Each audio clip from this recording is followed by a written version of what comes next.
since it's on Christmas Day of all days, is that the reason they attacked Canada is they thought they were pushovers. The kids were quiet.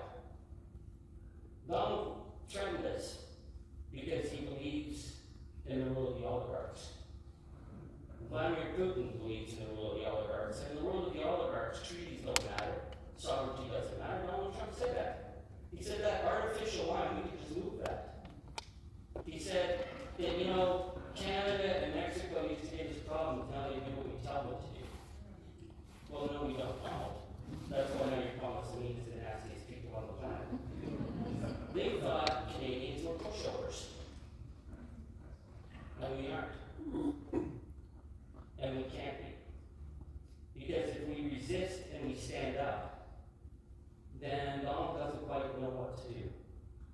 That's why we had the Mega Ambassador, Pete Luchter, out there this week, saying, that we were anti-American, and that we were using words that, offended Americans because we talked about trade and war. He said that was really aggressive. After Donald Trump said that copper from our mines represents a national security threat, that Kristi Noem has said that the northern border represents a threat to the lives of ordinary people in Michigan.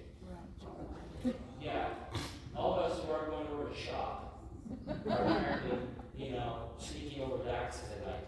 Yeah. Cash Patel is probably one of the most useless public figures.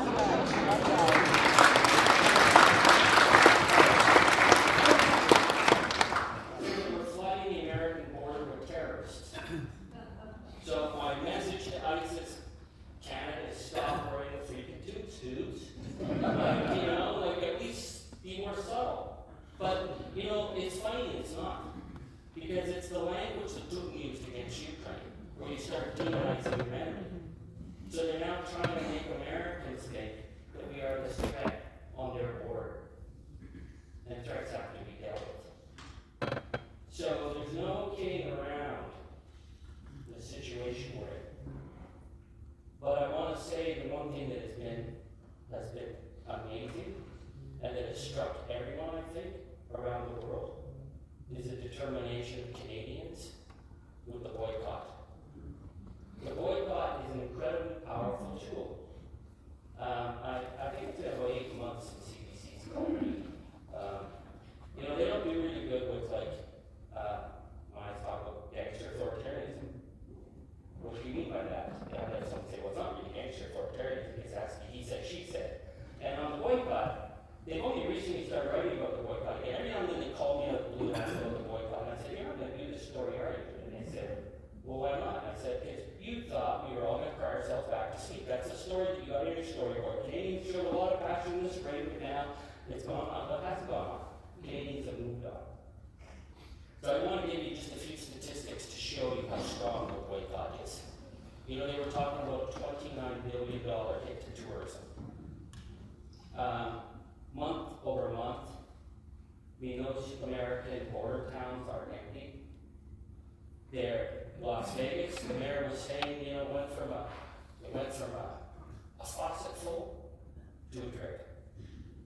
And then she said something fascinating. She said, the Europeans aren't coming either. Europeans are coming.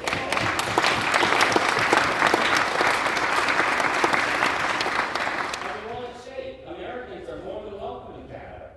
They are still our cousins. They're still our friends. But we aren't crossing the border because the boycott is a long-standing tool that is used by the oppressed against the oppressor. It goes back to the original boycott, the Irish boycott, who was just a total prick in Ireland. Picked on the poor Irish, and the Irish decided, to hell with you, you just cease to exist. So when Mr. Boycott's carriage broke down, nobody came by. When Mr. Boycott went to buy stuff in the store, nobody saw him. When he was trying to kick his tenants off the land, there was nobody there to help. It was such a successful tactic that it became used in other places. It was used in the boycotts against the farm workers. I was a kid, my mom came home from church and said, don't buy any more grapes, it's sinful. I think I swore you before I dared to eat grapes. It was used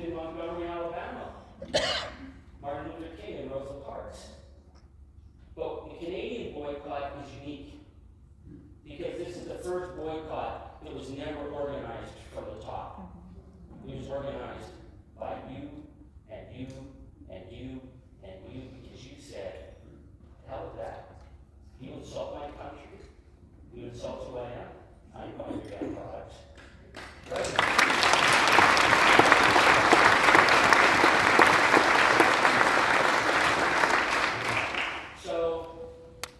Right now we see in Saskatchewan the canola issue is really serious with China. And I mean, certainly this issue with EVs is serious. Canada had a chance to be a leader in EVs. We're pulling back, and the Chinese are not giving up. God, they're selling these cars for like $25,000. And, at a certain point, the market's going to come in. But we're going to have to deal. We've got a lot of serious issues. The canola issue is serious. But when Donald Trump announced Liberation Day on April 2nd, it was April Fool's Day. When Donald Trump announced Liberation Day, it said that he was going to impose a big, beautiful 145% tariff on China. The next day, China cut all their purchases of soybeans. That's a $13 billion market that disappeared overnight. It's gone. So they're scrambling. They've got where, all their silos, they can't sell it. Tomatoes. Canada is quietly moving forward, expanding greenhouse production. The Americans can't sell their product. Canadian corn is now selling in Ireland. These were solid American markets. I've been getting really interesting reports of container shipments just getting turned back or saying, oh, sorry, we need more documentation, or the contracts have ended. Because when you insult other countries and you threaten them, suddenly you don't have a market, and when you don't have a market, you have an economic collapse.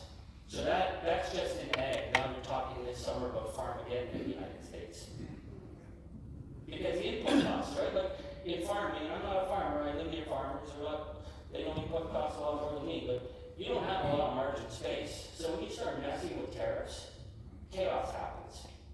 When you suddenly lose major markets, like in Ontario, we've got Doug the Grifter, but Doug pulled all the booze off the shelves, Premier Mo, what did you get for putting your booze back on the shelves? Did you get anything? Did you get a hug even? The biggest purchaser of spirits in the world is the Liquor Control Board of Ontario. California's purchases or exports to Canada disappeared overnight.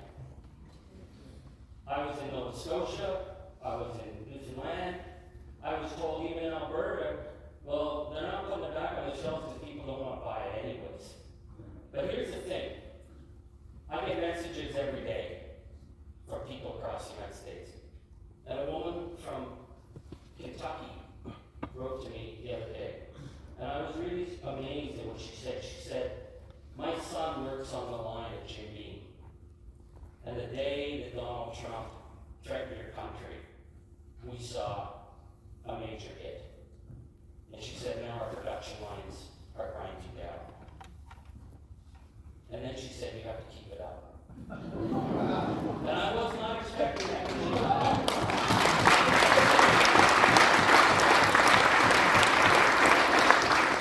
When you threaten your own, when you're threatened, you back this up.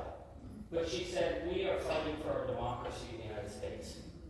And right now, Canada's pressure is enormous.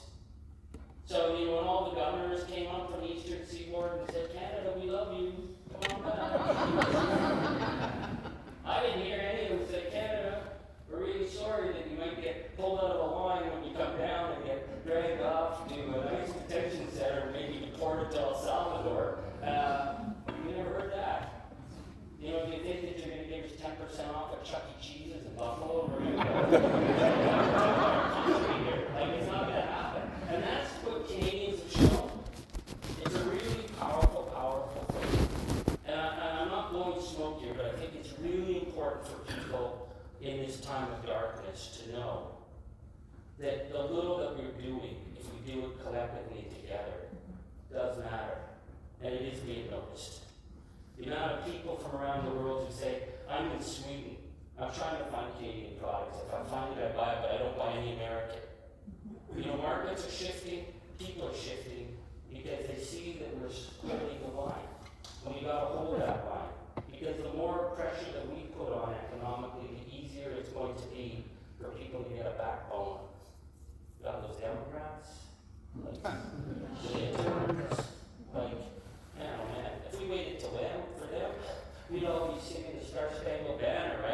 It's going to go better, so we'll handle this ourselves. So I want to just give you an idea of what to do. I read this book recently called Moral Ambition by this Dutch writer, Rutger Bregman, I think his name is. And the story has been sticking with me ever since. He talked about those who hid and defended the Jews in the Second World War and those who didn't. Those who resisted and those who did not. And then after the war, everybody was in the resistance. Everybody resisted the Nazis. But the history was that's not true.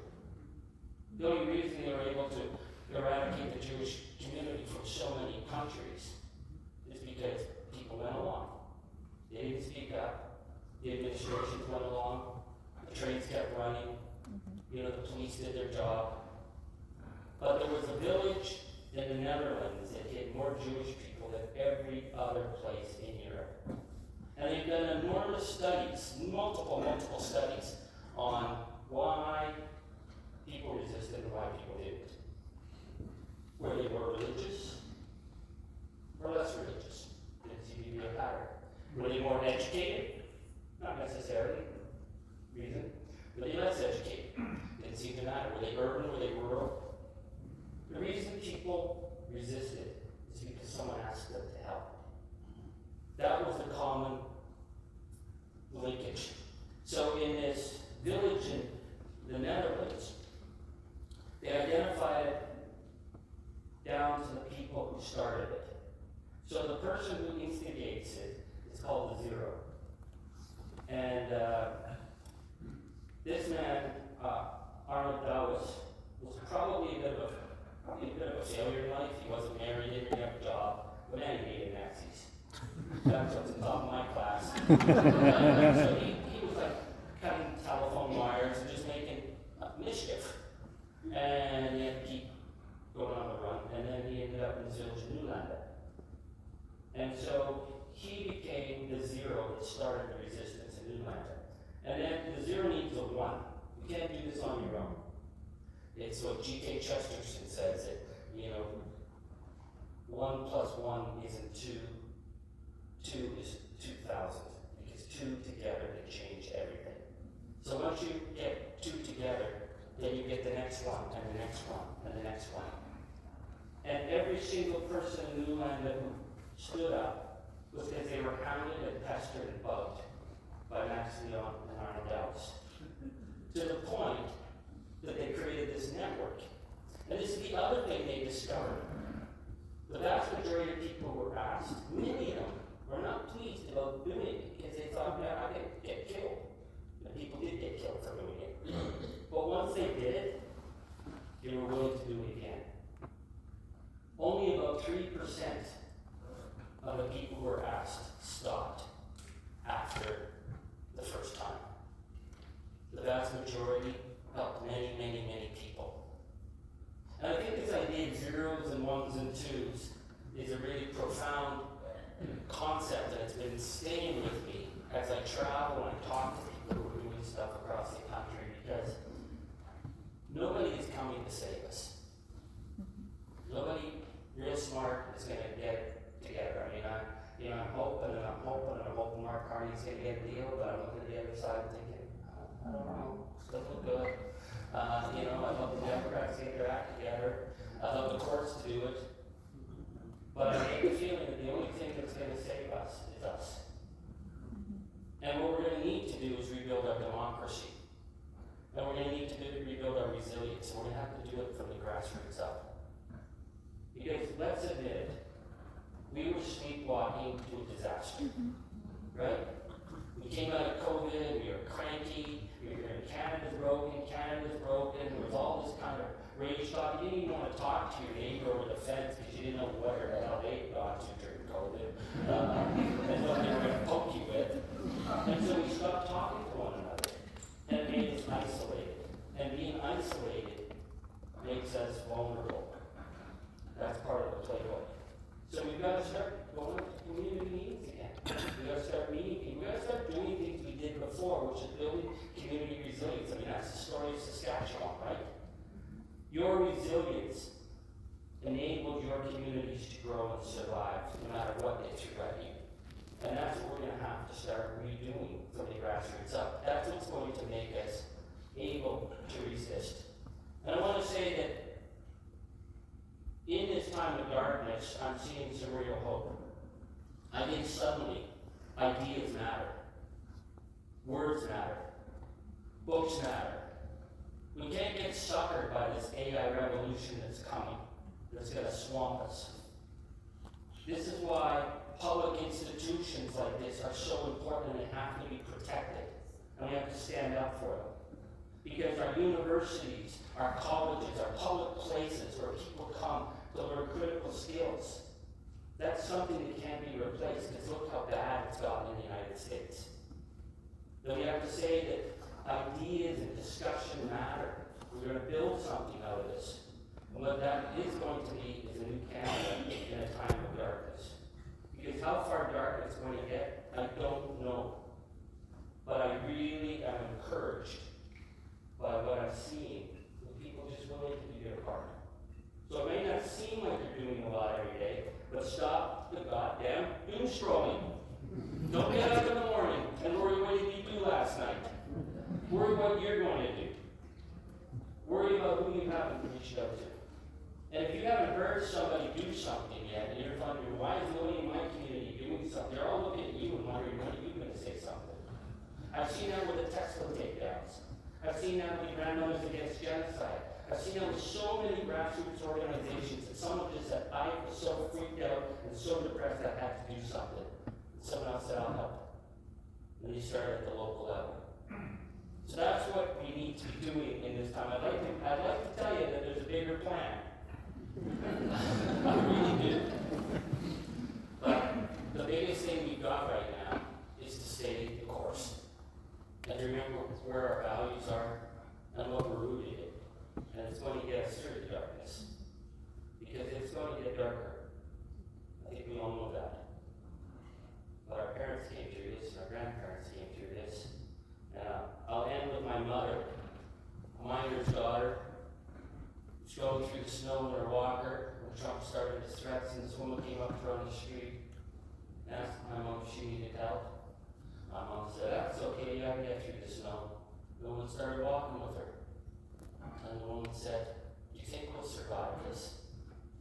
And my mom looked at her and said, hell. She said, I'll eat root vegetables for the rest of my life if I never have to eat another American product again. Of course we're going to survive.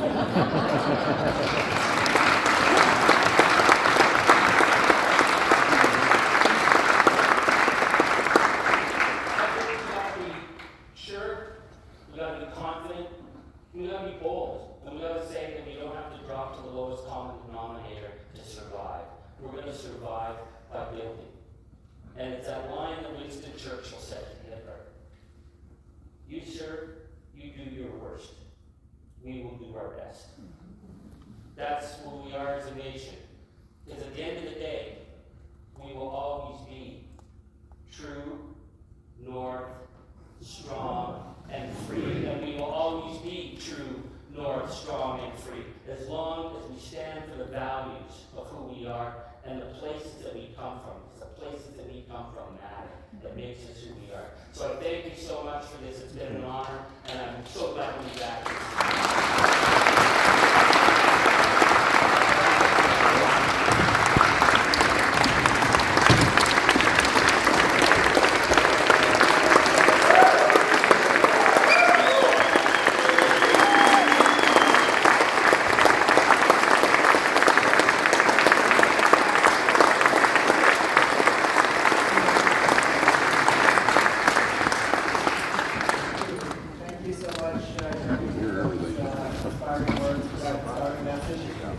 Charlie has graciously agreed to do a Q&A session, so I would invite people to come up to the mics. I will be moderating a little bit here, and we can go for a few minutes. So please, if you've got a question for Charlie, make your way up to the mic. Go ahead. Hi, my name is Chad. I used to be a student here at one time. When it comes to education, your issue is forefront, right? And right now, when we not coming to school unqualified or underqualified, they're coming to school underqualified. And when you see that, you see really differences between rural and urban, and you see it in 4 major categories: math, sciences, humanities, and social sciences. And unfortunately, the way our province is right now, because it's the world that dominates this province, right? And the issue I would ask is, what would you do for getting tax money into secondary schools where you need people that are more qualified now than ever in a labor market now than ever? Like, that's, if I was to concentrate on anything, I'd be concentrating on the secondary schools, because once you set your stance here, it carries it over into post-secondary. So That's a really good question. I think the issue that I'm seeing is that, you know, our public education system was second to none. But it's been just year after year, it's underfunded, and we don't see the investments where they need to be. And you talk about grade schools. I mean, I talked to teachers who are like, you know, especially the COVID cohort was really struggling. But the post-secondary, you get to post-secondary, if it's not done all along the way, then by the time we get to post-secondary, we're just graduating people with a degree, but we're not. why do you think governments do that deliberately? Because dumber people or less educated people are just easier to control. It's easier to control somebody with common sense instead of knowledge. Yeah. Right? Our premier is a prime example of that.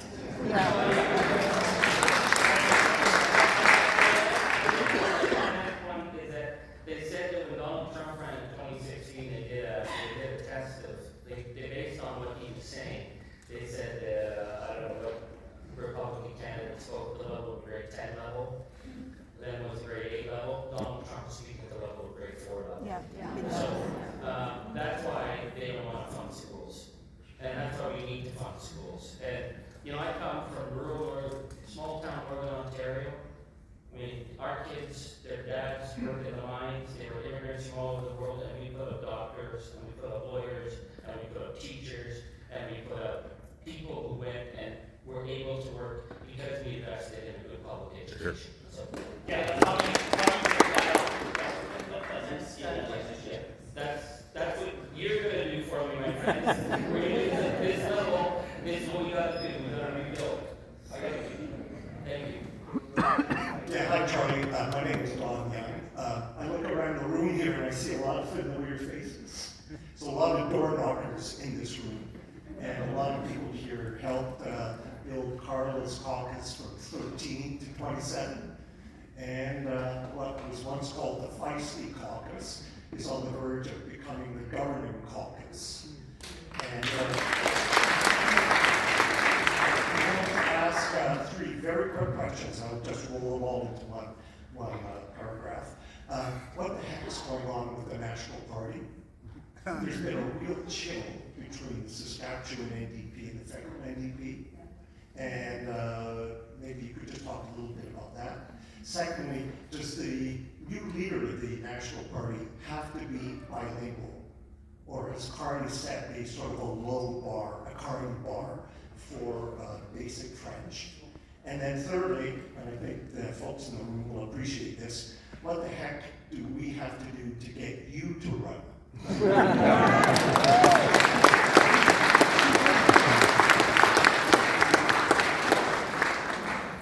C'est une bonne question. La question de nécessité voilà, la capacité de parler en français est essentielle pour le milieu démocrate. C'est essentiel. Mais in Quebec, they want people who've got passion. So I think it is the bar, but the bar is passion. What happened with the New Democratic Party? Well, at a certain point, we stopped being the New Democratic Party. We became a party of the leader. And we modernized, and modernizing is really important. You know, data is important. You know, all the little TikTok likes are important, but TikTok likes don't vote. And we lost. We lost where we came from. You know, we started out in the church basements and the evening halls, and we stopped doing that. And I mean, our last campaign was an absolute freaking disaster.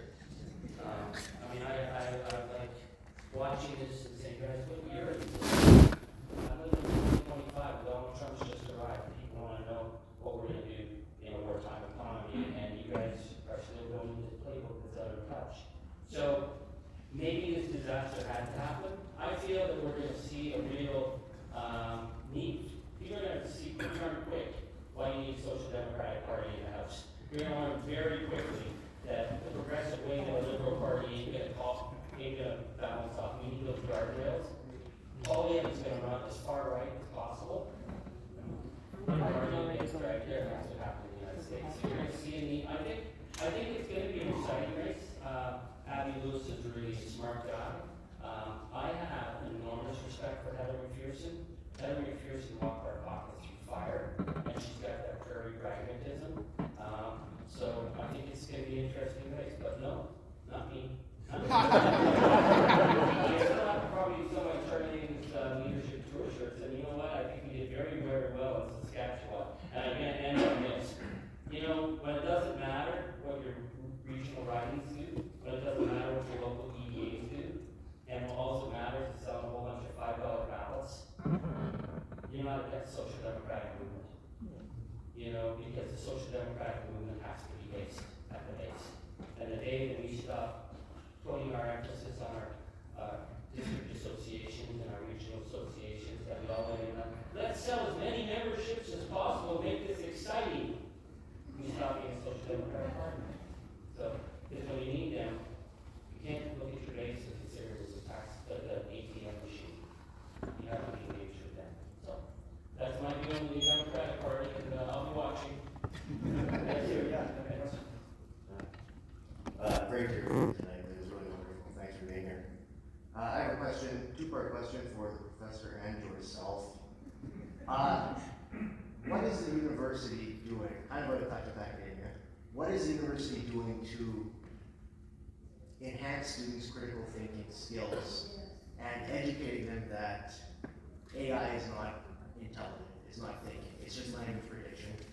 And to Mr. Angus, what do you feel universities, regardless of what they are doing right now, could be doing to better enhance university students' learning experience and preparing them for this changing world so that they can get an education where they choose to read? You know, I'm 44, like I kind of grew up doing. So just your thoughts on AI, critical thinking, and as well as the professors. What's going on in the board? Well, I wasn't expecting that. Thank you very much. As it happens, I'm teaching a course this semester called Digital Society. It's a sociology course. It's all about understanding our digital world and what it means to live in that world. And, you know, I do teach about what AI can do and what it can't do, and how it can't replace the hard work of reading, thinking, and writing. So, you know, I can only speak for myself, but I think you'll find that, you know, many profs have that understanding, right? AI is a tool. Our job is not, I don't think, to teach students how to use the tool, but how to think, how to read, how to write critically, and to engage in work. I think we're going to get swamped unless we get bold. Getting bold is like, you know what? We're going to have to go back to, you have to write by hand, and writing by hand is like the worst on the planet. It's like crippling. The nuns never let me get to writing past grade 3. But I think that, you know, that our addiction to our screens is causing serious damage. You know, the mental health crisis. I just read this fascinating book that the mental health conditions of young people from the 80s up to 2010 was pretty consistent. And then 11 and 12 and 13 went off the charts. And went off the charts, particularly with adolescent girls. And it was screen time and the damage that was happening in how young people perceive themselves. And when I was on the committee once where we were doing deep investigations into Facebook and online use. It was the only nonpartisan committee I was ever on, where we saw the level of threat. And all the people who came from Silicon Valley spoke honestly, said, we don't let our kids near the school. You know? And so we saw this damage that was done. And you don't think AI is going to be that damage 10,000 times more? So I think we need to be really thinking about this in a big way. Just get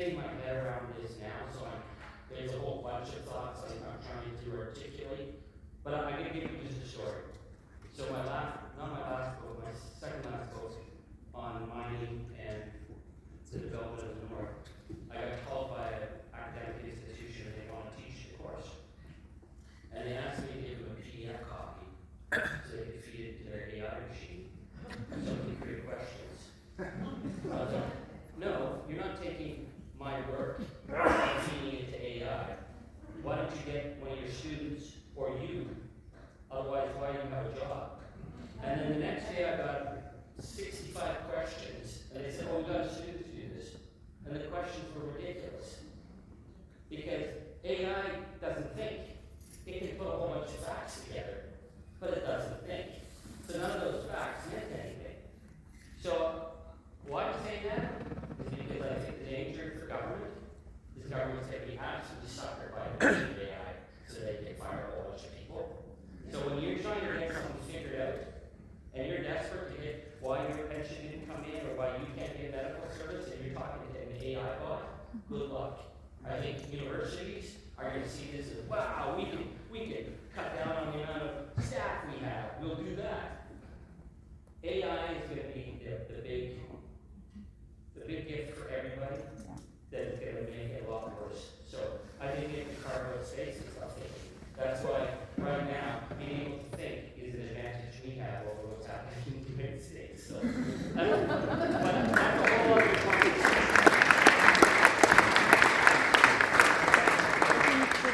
Where are students? Come on, students. I want to see some students here. I'm going to mark your grades in the morning. So, thank you for this. And I'm confused on my province, but I'm encouraged by the turnout here. I think that I watched my province socially and conscience-wise shrivel. Just 100 kilometers from here in the RN of McKillop was the first experiment in Medicare in Canada. And included full pharmacare, full dental care, and they were unable to get the whole thing in. But we have Medicare as a result of people in this province doing things together that we can't do alone because we do them together. But we have been infected by this American ultra-individualism that says you can't tax the billionaires because I'm going to be one next week. I'm a temporarily embarrassed multi-millionaire who just happens to be without a job right now. But when we work together, we can do incredible things.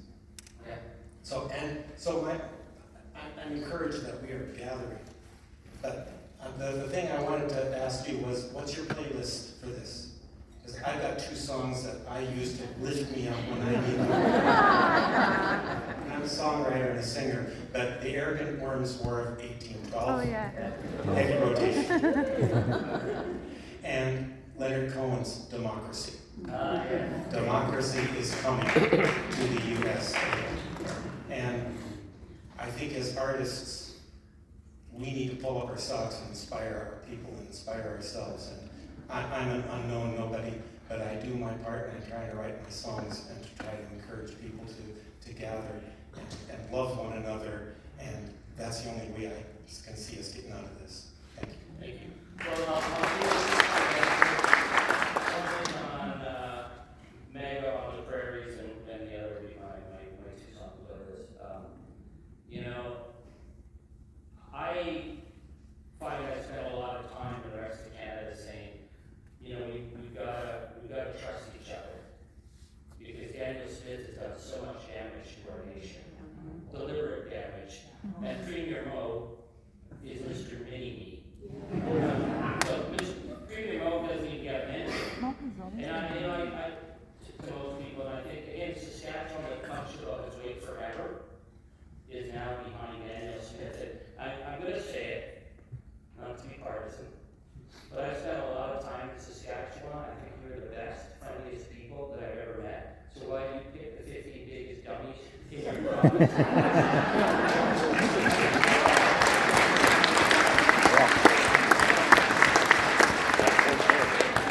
I'm in Alberta a lot, and I'm excited by what Trump has done, what Daniel Smith has done to open people up. I mean, I get calls every day in Alberta saying, you got to get out here. We are organized, and you're going to be amazed at what we're doing. So I think things are moving here. I think we were sleepwalking. For my 2 songs I picked, Keep On Rockin' in the Free World. When I ran for the NDP leadership, one of my, Proud of a couple things. I've been banned by Vladimir Putin.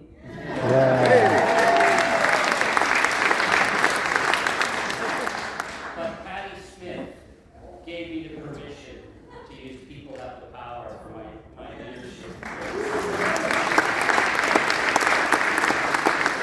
We didn't the leadership of the New Democratic Party having the support of Patty Smith, and I don't know what we're going to do. But People Have the Power is still my song. So, okay, we got a student. We're going to get a student.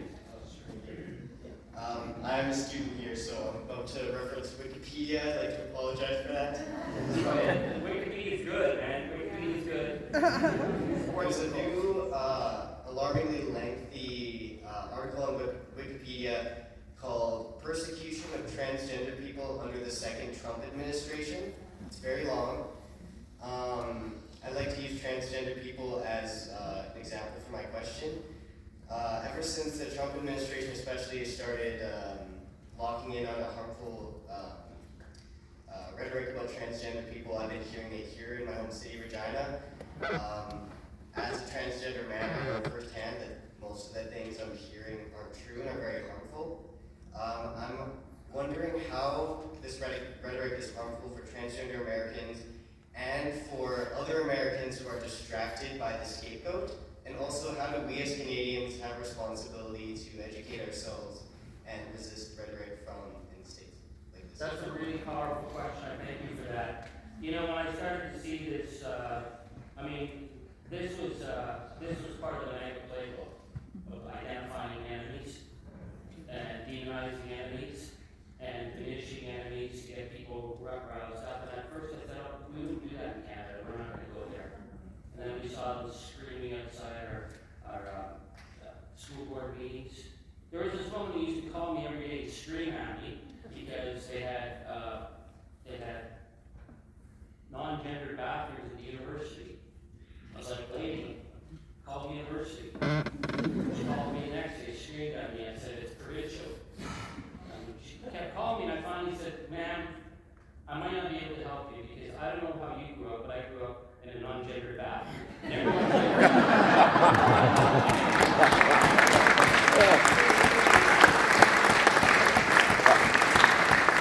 never called back. Now we get that. But you know, I think what's really important is we have to support each other. And we have to recognize that like suddenly what people do is a threat. Their pronouns are a threat. In what universe is that possible? You know, when the oligarchs are threatening us, you know, when the gangsters are threatening us. So, you know, I think what you're saying is we all have to step up. And when someone, and Ben and Silas and I were talking about this the other night, we got to go from resistance to offensive. You know, when you're at the table and your cousin says something that you just know is really plain ignorant, you just got to say, well, just stop. Just stop with that bullshit, okay? Like they get away with it and they say stuff they never said before. Because they get away with it. So I want to thank you for that question. Thank you. Thank you very much.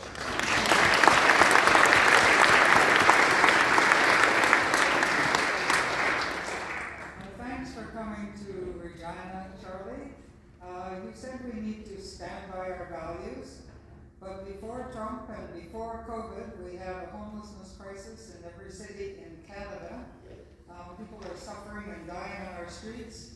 What do you think we should do? And I've read Dangerous Memory, which says quite a bit about homelessness, so that's part of my reason for asking the question. Thank you. Thank you. Well, I'm really glad you raised that, and I'm going to go back to our young people who aren't asking questions, or all you created in the morning. That we got while you see, but is that this housing crisis didn't just happen. And now they're blaming, what, immigrants for it? This is years in the making. And people can't afford to live. In Ontario, if you're on disability, it's called OESP. Well, you can't rent a place anymore. And so since you can't rent a place, you live on the street. And then once you live on the street, now they're tearing your tents down, they're attacking you. We were hit by this opioid crisis that was manufactured. We should have gone after those makers, like they went after massive lawsuits. We need to look at the housing crisis in a bigger picture, because seniors are no longer, I see seniors begging because they can't afford their apartments in the city anymore. You know, we see young people who are doing 2 and 3 jobs and going to university, and we see people on the streets who are suffering from addictions. And instead of demonizing them and weaponizing and going in and tearing down what little stuff they have, we're saying, how is it possible that in this day and age we fail our people that badly?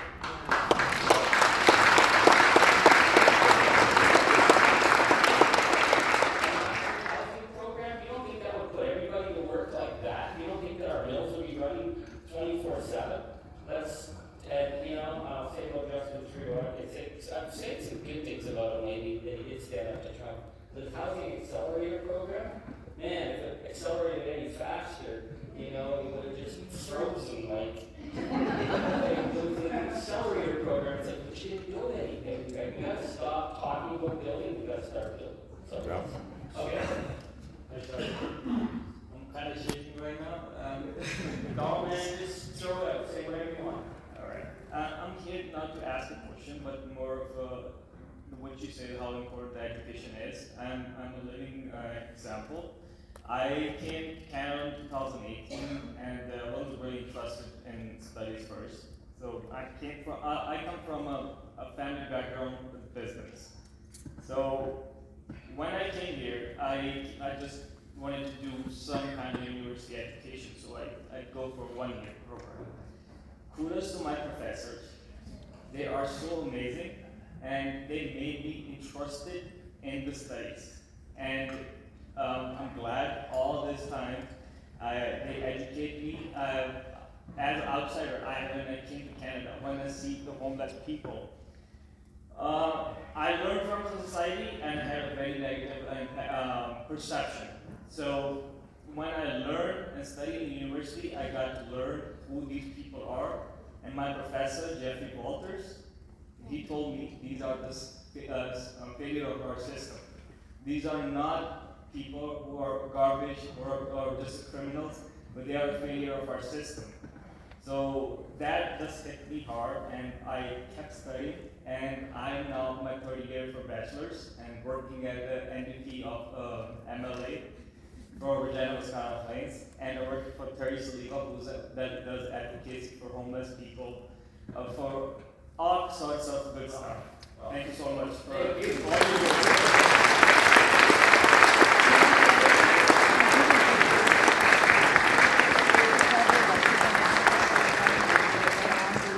Let's make this the final 2 questions, please. I'll be up, we can talk after.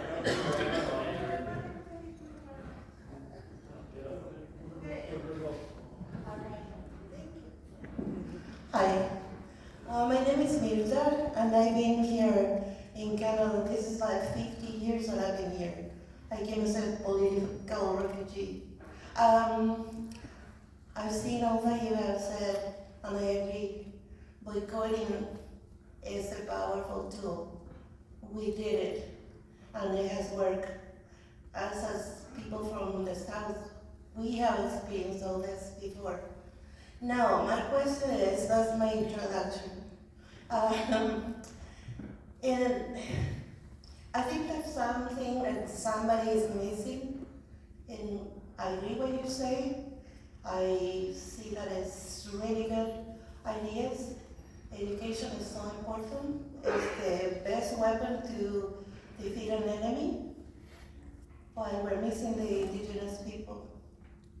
How are we going to work with the indigenous people? I'm indigenous from the South, and I really have to say it. I was not going to say anything because I didn't know how to formulate it. I'm not a student.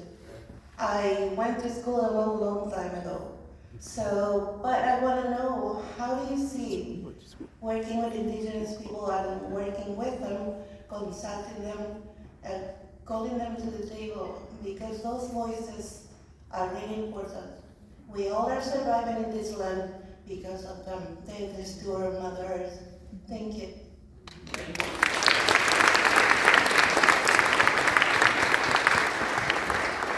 Thank you for that question. I think a lot of the work that I've done in my political career is speaking of the need to recognize the presence and the rights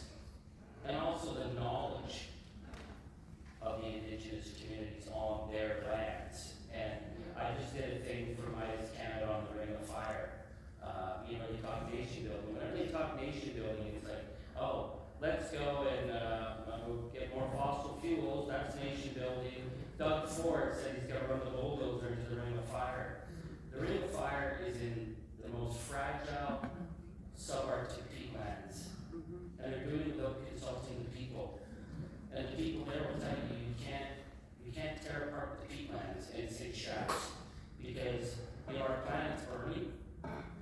And the peatlands are like the lungs of the earth. But there's a shit ton of money there. And so they think they're gonna do this without consent.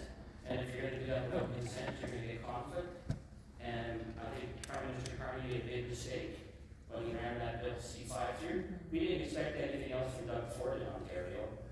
That's what Doug Ford does. But Bill Mark Carney needs to understand, like, Indigenous communities will move forward with projects that are good. They know the land. In my region, I come from mining country. I see project after project that goes ahead if it's done right. But if you're not going to do it right, trying to override the rights, this is 2025. We can't go there. We're not going back. So to be a nation, we got to move forward. So thank you for that. Yeah, go ahead with your question, and if you want to ask yours, that would be fine too. Go ahead.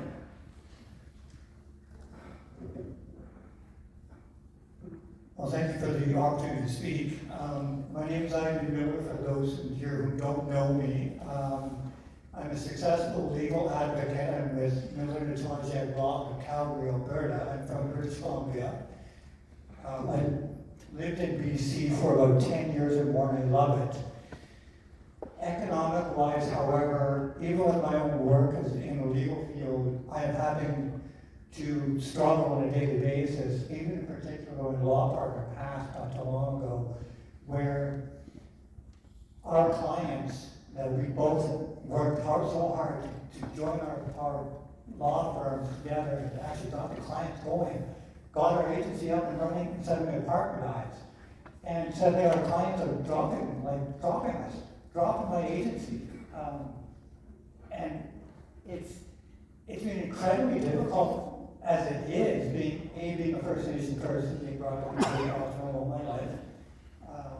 So being on my own, it was a real struggle. No addiction, thank God, but a real struggle to get that work going. I suffer from fetal alcohol spectrum disorder. I have all my life. That has to be the absolute worst, most vile disorder that anybody could ever live through. And I've always said to people when I talk about this with passion, I love my legal work. I love doing what I do. I love defending my own people. It shows. And I've said to people, when I die, I'm taking fetal alcohol spectrum with me. I am taking that bastard right to my grave. And you son of a bitch, you're not gonna bother me anymore after that. That's the end of this. I'm from Manitoba originally. I was brought up in Saskatchewan, so I know about Tony Douglas. I know about what he did as an NDP leader, Premier of Saskatchewan. The 8-hour workday, the Medicare. He was a Premier of Saskatchewan. On and on. Rural lighting for farmers in the 50s and 60s. He was a prairie giant. Watch his movie. Watch the Tommy Douglas story, Prairie Giant. And you'll see exactly what I'm talking about. Now, in the legal field, I've been doing this for 26 years. I have become very, very good at what I do. I love my work. I'm very well known in Saskatchewan. We talk to justice, we talk to the Regina Health Authority, the Salvation Army, a number of other agencies and clients. They can tell you, yeah, I know Ivan Miller. I know what he does for work. I know how hard he works to defend his clients, his own people. I think of myself as the second prairie giant for Saskatchewan, being raised in here in Saskatchewan. Saskatchewan will always be home, even though I no longer reside here. I haven't resided here in many, many years. But Saskatchewan has always been an innovative province, technology and engineering, agriculture, the people, and yeah, and what we all stand for in Saskatchewan, people. So thank you. Thank you.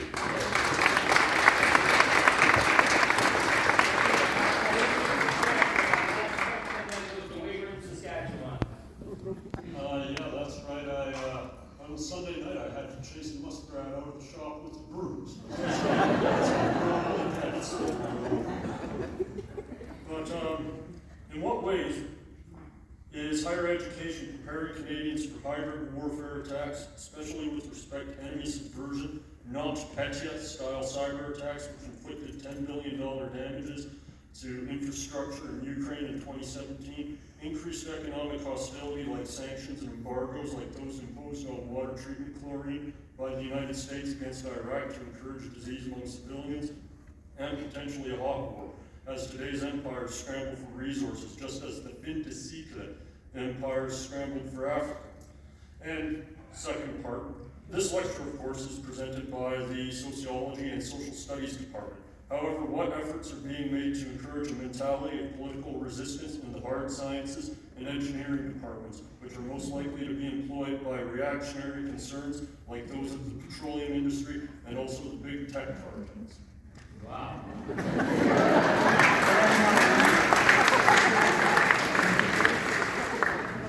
Well, going back to the beginning when we were talking about all the dark stuff, and I was getting all hopeful to the end, you were hitting some serious issues here.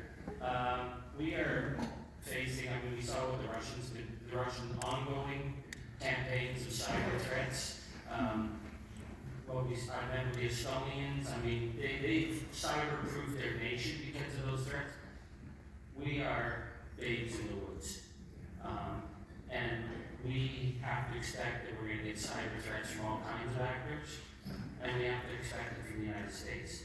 So when Mark Carney talks about being willing to talk with Donald Trump about the Golden Dome, when he first said that, I thought he's just playing Trump. And people got upset with me when I started asking about it. They were like, oh, our Prime Minister, he's playing three-dimensional chess, He's just playing the long game.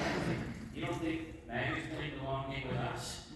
So this Golden Dome is bogus, totally bogus. It's this missile defense scheme that he says that we're going to pay for, just like Mexico paid for the wall. Yeah. But what's involved would be 10,000 satellites orbiting. And they aren't going to be shooting those missiles down over the U.S. So to even talk about opening up our skies to American satellites and drones is like the ultimate recipe for disaster. And I know the Prime Minister's under pressure, but when Ronald Reagan tried to force us to join Star Wars, we said no. When George W. Bush tried to get us to join the Strategic Defense Initiative after the Americans were attacked on their own soil, we said no. But David McGinty went down in July, and he said that the threat levels are elevated and we have to adapt. Yeah, the threat levels are elevated, David McGinty, with the people you're talking to. That's the threat level. So the issue of cyber threats against Canada is serious. And I'll end on this. Rather than the F-35, which our military is still saying, well, we want it, we don't know if they're the Americans. It's like, hell with that. The whole structure, the whole command console is run out of the U.S. Yeah. I would say, by our good Ukrainian friends, come over here in Saskatchewan with strong Ukrainian roots. Let's set up some drone factories and teach people